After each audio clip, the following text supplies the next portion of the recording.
Welcome to episode 298 of the Brainy Business, Understanding the Psychology of Why People Buy.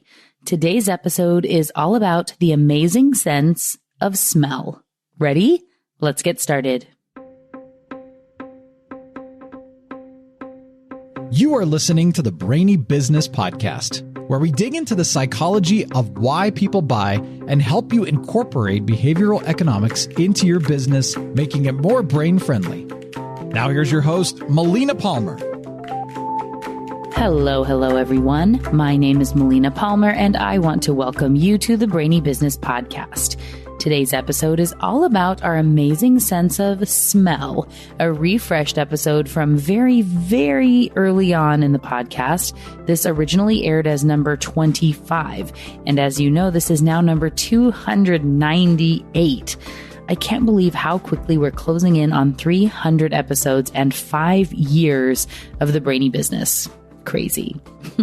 This coming Friday's episode is number 299, and for it, I'm going to be doing an anniversary of sorts, which will be celebrating the top downloads of the show over its first 5 years. We're following that up with an amazing interview with Jonah Berger about his new book, Magic Words, that's going to kick off the next 100 episodes. And the 5-year anniversary episode is with data artist Sarah K. Miller, who I met at South by Southwest when we were both speaking there earlier this year, and who has created a really amazing piece of data art, yet to be revealed, to showcase our downloads over these first 5 years of the podcast.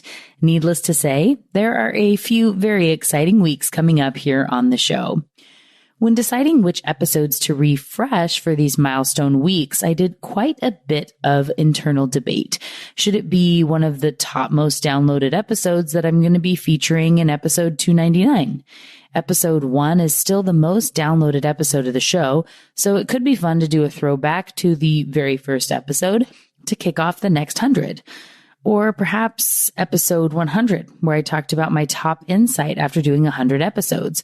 Or the 1-year anniversary episode, which was 108, where I gave my top tips for starting a podcast. Something else entirely. In the end, I decided to go a slightly different route, thanks to a suggestion from my wonderful husband, Aaron, which was to find a hidden gem, something I think should have gotten more downloads than it has, whether it's a favorite concept or one that doesn't get referenced often, or that just got buried for whatever reason. And after scanning through the back catalog, I decided the series I did on all the senses is one that was so incredibly fascinating and so important to our lives and how we perceive everything.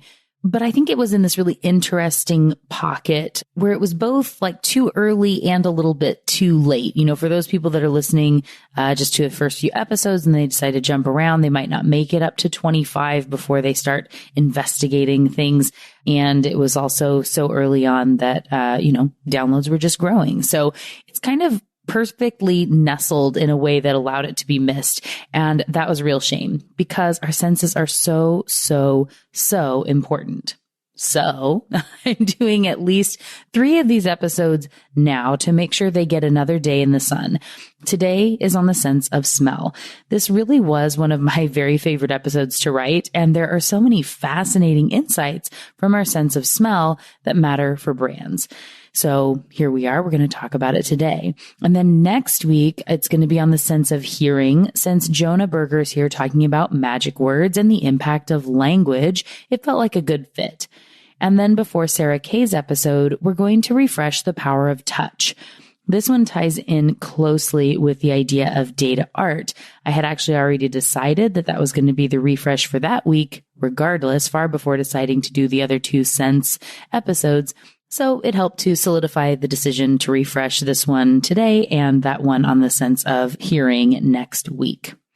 Whatever type of business you're in, know that there's value in the sense of smell. There is so much you can learn from this, even if you're selling services and not products, even if you're all online. Trust me, this is so interesting, and I can't wait to reshare it with you today. Before we get into that, just in a moment here, don't forget that there are links to related past episodes and books and lots of fascinating articles, so many for this one, all waiting for you in the show notes for this episode, which are found within the app you're listening to and at thebrainybusiness.com/298. All right, let's talk about the sense of smell. The sense of smell is made up of olfactory bulbs, which are part of the limbic system. Unlike the sense of sight, which brings in information that is relayed and interpreted by the brain to produce vision, the sense of smell is one of our oldest senses, and it connects directly to memories and emotions. As infants, smell is one of the first senses we use, and it starts getting really tied to specific emotions and memories when we're around 5 years old. They say 5 to 10 is sort of your smelling peak. This is going to be important later, so heads up on that. Like sight, our sense of smell is developed through evolution to help our species survive. Predators smell bad to us, and prey, also known as food, smells good. Things that can harm us and that we should be scared of, which are naturally occurring, not like guns, but animals and things like that, are likely to have a smell we do not like, quickly alerting the brain to get out of there as soon as possible, which is why scent, like our fight or flight response, is tied to the limbic system. As we developed, we could also use our sense of smell to detect our children in the dark of night, which is pretty cool. I don't think I could do that now. Do you? One big question you probably have, assuming you haven't done much research on smell, is how it works. I've linked to a succinct little YouTube video from TED Education, which gets into all the details of this. But essentially, molecules of items separate from the item in question, like bread baking, and those little pieces travel into our noses and are read by our olfactory epithelium, which are like the taste buds of our noses. And they send a direct message to the brain. Sight, sound, and touch do not have this connection, so they're not as closely linked to memories or emotions as scent is. The process of scent is very closely linked with taste, and having a reduced sense of smell will actually impact the flavor of food, but that is a topic for next week's episode. Adult humans can distinguish between approximately 10,000 unique odors using 40 million different olfactory receptor neurons. As the TED video I linked to explains, the scent of odor A might trigger neurons 3, 427, and 988, and odor B might trigger neurons 8, 76, and 2,496,678. Because it has a direct route to the limbic system, certain scents can trigger that fight or flight, while others bring up vivid memories, and others can make your mouth water. All those different neurons and everything working together, you can see just how complex this can get. With thousands of smells and so many situations, there are many possibilities that are opened up with scent. Scent is also linked to physical attraction, and our noses are trained to like people who are dissimilar to ourselves, which helps with the creation of healthy offspring. That opposite attract might actually start in our noses. If you've ever wondered why you're attracted to the wrong type of person, consider scent as a big reason why. And while it can be linked to a certain cologne, perfume, or soap, it's also on a chemical level. So unfortunately, other than knowing about it, there isn't much to be done in the world of attraction. But over time, we had found before we had really great scientific tests and things like that, that different diseases had different smells. So diabetes was able to have sort of a sweet, sugary smell before we had a way to really test for it, which is fascinating. And as some of you might have heard in the news at different times, there are actually different types of dogs that can smell for cancer and all sorts of different diseases because they have a lot more, as we know, they have a much more keen sense of smell than we do. A really recent study has shown that smell is linked to where, when, and why. And that is why the power of memories and really taking us back can be brought through a powerful scent. While I don't always say the full name of a study on the show, this one is so crazy long and intense, I just feel like I need to share it with you. It was called Hippocampal Projections to the Anterior Olfactory Nucleus Differentially Convey Spatiotemporal Information During Episodic Odor Memory. Whew, talk about a mouthful. You're welcome that I read and interpreted this for you so you don't have to. Anyway, being somewhere can trigger a memory with a scent, and smelling something can just really bring you back there. This can be positive, like the smell of your grandmother's perfume reminding you of her warm hugs, or negative, as some studies have linked soldiers from Vietnam who had their PTSD triggered with really vivid memories at the smell of diesel. And associations can differ from one person to another. For example, in one article, the author said he loves the smell of manure, something many of us would think is repulsive. And for him, it's because it brings up fond memories of being involved in 4-H as a child. So being able to understand how these memories are formed, and some that would likely be positive for everyone, or at least a large portion of the population, could make a difference if you're wanting to use these in your branding or throughout your business. You may wonder if there is a time in our lives where we're more likely to form memories, when they would be the most powerful. I hinted at this a little bit earlier, but the time when most of our scent memories are formed is when we are about the age of 5. Many of our other senses are tied to adolescence, but again, for smell, it's like 5 to 10 years old. That's really the earliest when children are able to really associate their memories with specific times, places, and events. And scent will end up playing a really big role in that.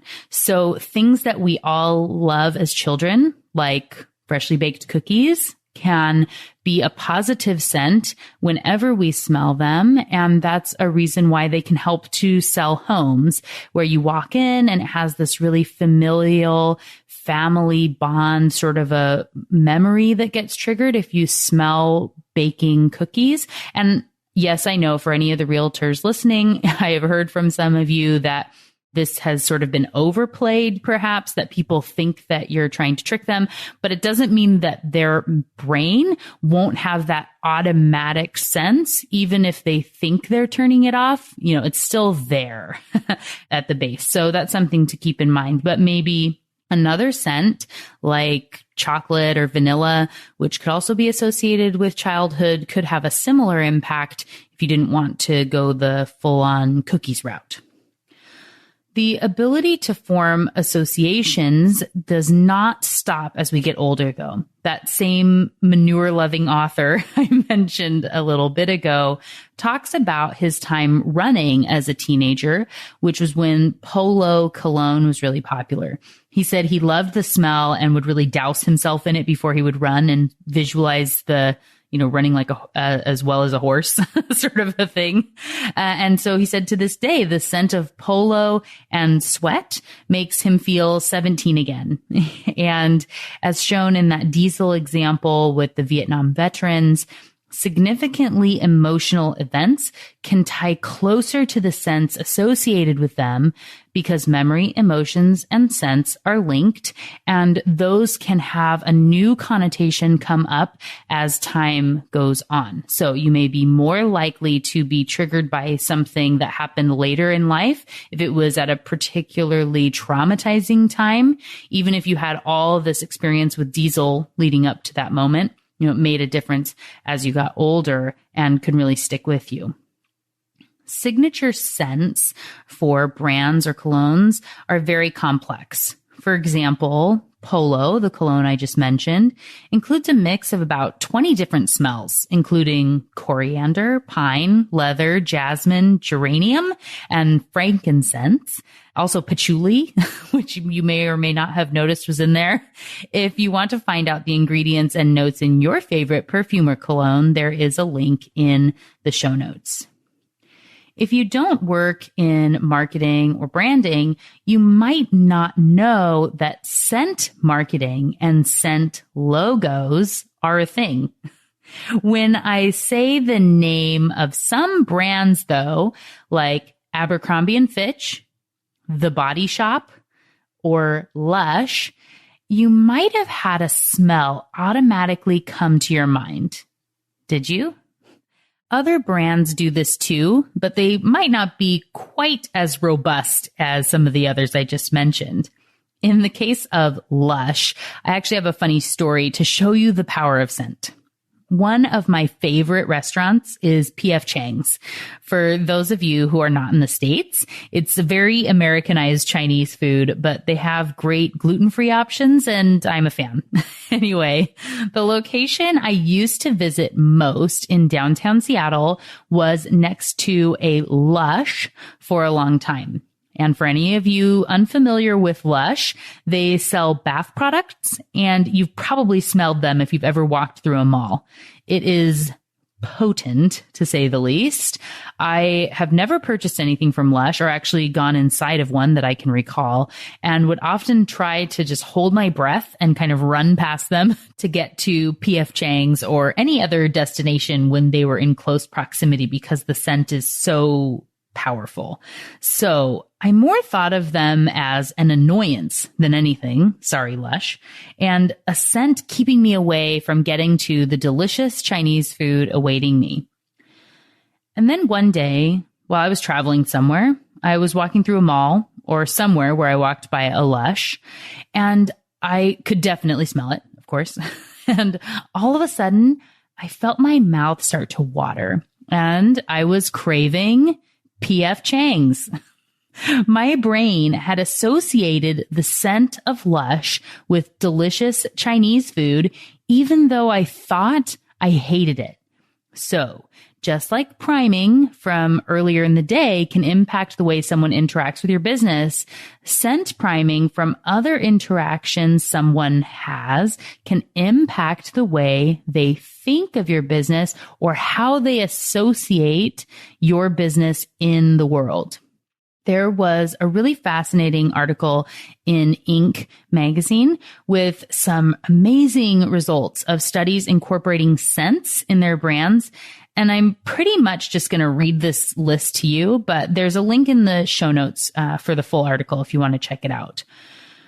A net cost supermarket in Brooklyn, New York installed scent air machines on the walls to infuse the store with aromas of foods that would entice customers, like grapefruit in the produce section or chocolate in the candy aisle. The store's merchandise coordinator reported that sales went up at least 7% since they were installed. In another study, 2 identical pairs of shoes were placed in 2 identical rooms. One was scented with a floral fragrance and the other had no fragrance. And by an 84% margin, customers preferred the shoes in the scented room and estimated their value to be, on average, $10.33 higher than the identical shoes in the unscented room. In the mid-90s, Dr. Alan R. Hirsch conducted an experiment with scented and unscented slot machines, the areas in Las Vegas casino, and found that the amount gambled in the scented area increased by more than 45%. As a side note, pretty much every Las Vegas casino has a branded scent that they use. And I know that Monte Carlo, they actually bottle and sell that if you want to bring the scent of Monte Carlo home, you can bring that in with air fresheners and things like that. So your house can smell like the Monte Carlo all the time. A convenience store, next study here, that started pumping the smell of coffee near the gas pumps saw coffee purchases increase 300%. Various studies have found that pleasant ambient odors have a variety of positive effects on people's behavior. One study found that shoppers were more willing to help strangers outside of a bakery than a clothing store. Another found people were more willing to help when in the presence of appealing scents like roasting coffee or baking cookies. Researchers from Northumbria University found that subjects performing various information processing tasks did so faster and more accurately when their cubicle was diffused with rosemary essential oil. Volunteers in one other study performed puzzle-solving tasks 17% faster after exposure to floral fragrances. And in another study, people can remember a scent and its related memory with 65% accuracy after 12 months, while visual recall was only 50% accurate after just 4 months. So the scent memory was 65% accurate after a year, and that visual was down to 50% after just 4 months. Lastly, 63% of MRI patients who inhaled a vanilla aroma reported reduced anxiety before a procedure compared to just 4% of patients who didn't. That was 63% to 4% feeling reduced anxiety. Clearly, scent has a lot of benefit for brands when done right, but you can't just throw a scent around and expect it to do wonders. The association matters. A feminine scent in a women's clothing store will do better to increase sales than if it was in a sporting goods store or in a restaurant. And the scent of lemon is more likely to encourage people to order seafood in a restaurant that sells it, but it can also encourage people to clean up after themselves in a different context.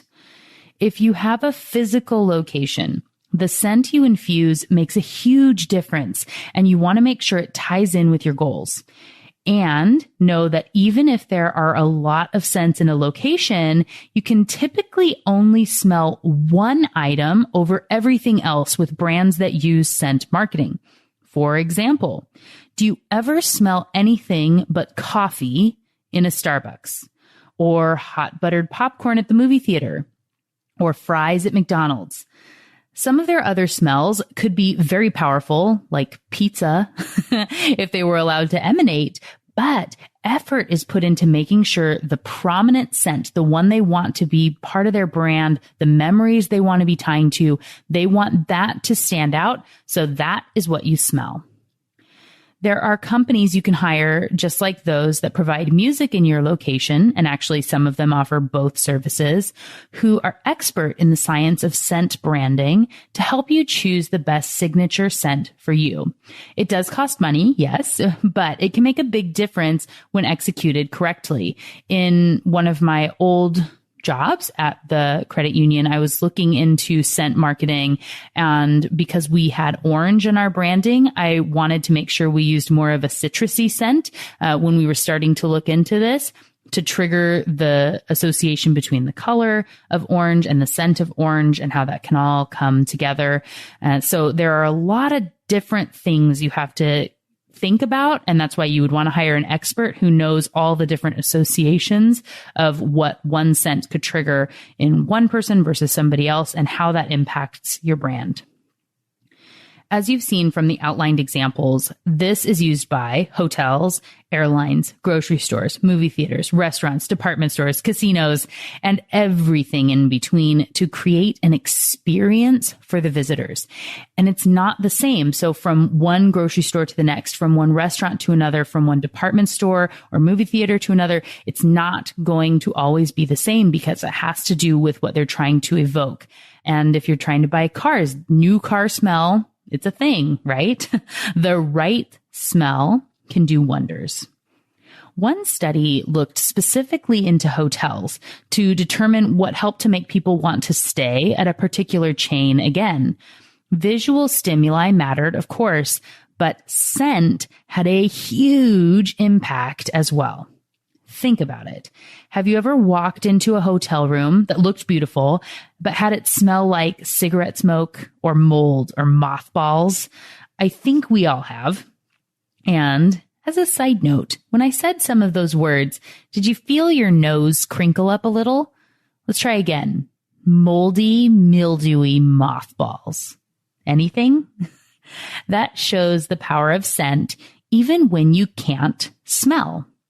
So back to this particular study. If you go to a hotel room and it's gorgeous, just beautiful, but it smells like dead fish, you will not want to stay there again, or even that night probably. Bad scents can impact all sorts of behavior and make it difficult for you to really focus on or do anything else.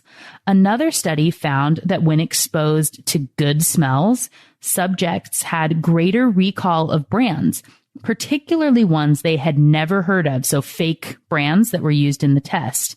And when there was a bad smell, there was almost no recall or attention at all on anything.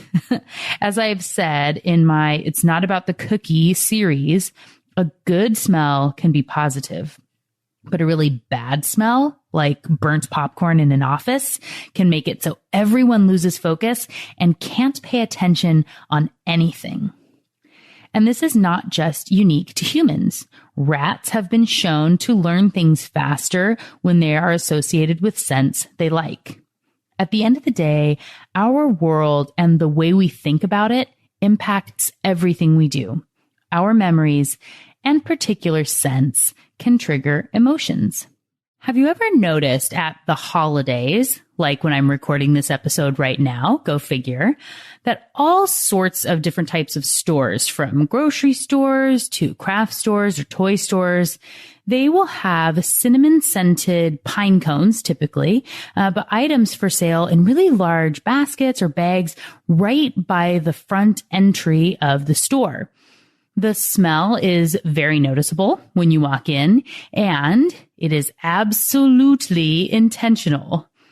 They want everyone to walk in and smell that scent, which triggers memories of the holidays and generosity and gift giving, and it can impact your buying behavior. And don't forget, just saying the right words or showing an image of someone smelling an item and either smiling or making a funny face can trigger mirror neurons and scent memory. I've mentioned mirror neurons a couple times on the podcast in the past. There will be an episode on this coming up soon, I promise. Essentially, this is when if you see someone get a paper cut, your brain reacts as if you got a paper cut. It lights up in a certain way. These are mirror neurons reacting. I'm going to talk about this more actually on next week's episode on taste, which is another reason why you don't want to miss that one, even if you do not sell food items that people can eat. Mirror neurons are also the reason why your nose might have crinkled up a little when I said the words moldy, musty mothballs earlier. And maybe they did it again just now. But this can be a good thing. If you like the Food Network, for example, they are tasked with using trigger words that can influence food memories to make people hungry or want to try out a certain recipe. You'll notice they tell stories of their childhood and how their grandmother used to make whatever this was, and they remembered sitting around the table and all these different memories they're bringing in to help trigger your memories, emotions, scents, and tastes that all tie in together. And they choose those words very carefully to help paint a picture for your brain. And really strong scents we know and love can be triggered without words at all. Watching bacon sizzle on TV could make you crave it even when you can't smell it, but you sure feel like you can, don't you? If you don't sell food and you don't have a physical location, it is still important to know the power of scent. Putting lemons in your ads can trigger different memories: cleanliness, sourness, carefree summer days, drinking lemonade, and you can use those emotions to prime behavior if you want to. But if you use them willy-nilly, it could absolutely backfire. So you want to be smart, strategic, and intentional with any of those words or images or smells to make sure they're in alignment with your overall brand plan and the intent of the message. So, what got your brain buzzing as you learned about the sense of smell today? For me, as I said at the top of the show, I really think this was such a fascinating episode and one that has so much impact on our buying behavior. To refresh on some of those amazing tidbits you learned about today, humans can distinguish between 10,000 unique odors using 40 million different olfactory receptor neurons. The sense of smell is closely related to our memories, and nostalgia has so much impact on buying behavior. So tapping into the sense of smell is really impactful for brands. Remember how the scent of coffee at the gas station increased sales of coffee by 300%, much more impactful than an advertisement would have done.